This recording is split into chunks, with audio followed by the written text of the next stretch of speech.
Alright, hey you guys, it's TsubakiSwagg and I'm coming to you with my review, my late review of Sword Art Online, episode 11, The Meaning of Strength. Okay. So this episode, I don't have a whole lot to say about this episode, but this episode was pretty fucking awesome. Like, Kirito, he is an extremely intelligent person.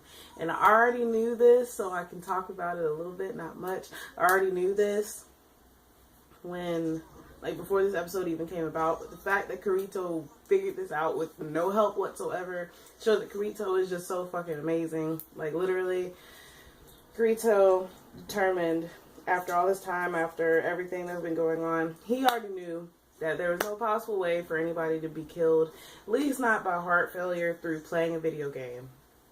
And he finally figured out, after all this time, that there are two death guns. There's one that's in the video game that actually shoots the person, and there's one that's in the real world that goes to the person's house and kills them while they are diving within the VR MMO. So that is really scary to think about, if you think about it, because this person is literally like breaking into these people's houses and injecting them with a lethal injection that literally like causes their heart to stop.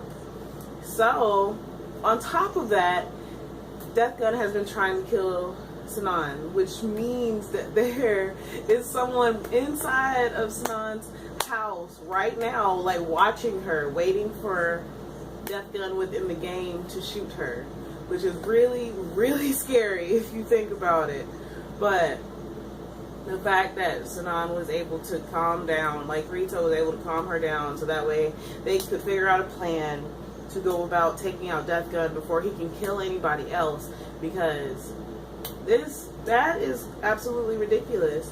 But I am kind of relieved at the fact that it's not actually being killed within the game. So, and he has set targets. So, and also, we all know that he won't be able to go after Kirito because Kirito didn't put his information in when they first started the Battle of Bullets tournament. So, Sinan slipped up when she put her name and her address and all that good stuff into the system because Death Gun was watching with his cloaking device on. So he figured out where Sinan lives, but he could not figure out where Kirito lived. Because if he figured out where Kirito lived, or where he was, he probably would have like hurt his sister or something like that. But also you have to remember that Kirito is inside of the hospital. He's not actually at home. So it would be a lot harder for them to get to him, considering that there are people sitting in the room watching.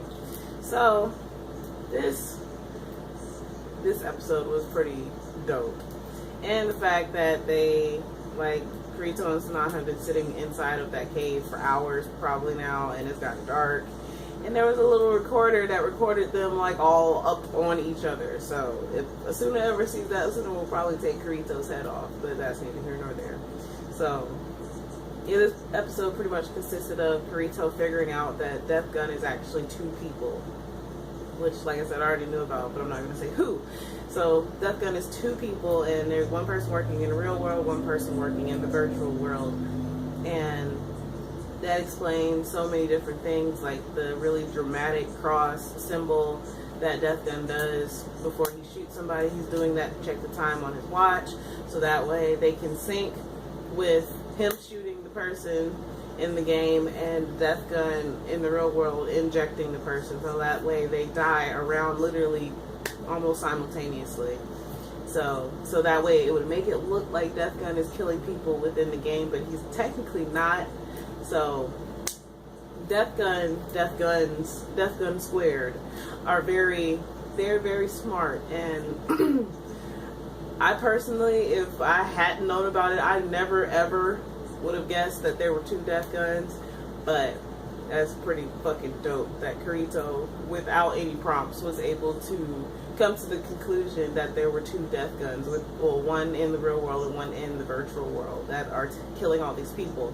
Well, not all these people, they've only killed about 3 people now, because there were the two, Zexseed and crap, I can't remember his name, and then Pale Rider in the tournament. So Sinan is technically next. so Death Gun is going to be coming after Sinan. So Kirito literally has to protect her because Sinan is a sniper.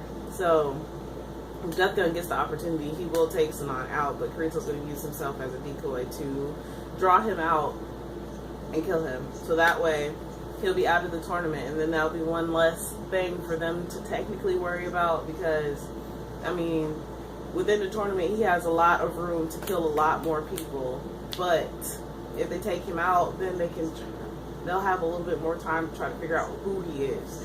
So as a whole, this episode was pretty freaking awesome. I enjoyed watching it, and I'm sorry that I'm like hella late putting this up because it probably won't be up till tomorrow. So anyways, as always, I would love to hear how you guys felt about this episode. Did any of y'all know, or did any of y'all even think that there were possibly 2 death guns? But as always, please remember to comment, thumbs up, and subscribe. It helps me out a whole lot. And this is TsubakiSwagg saying adios.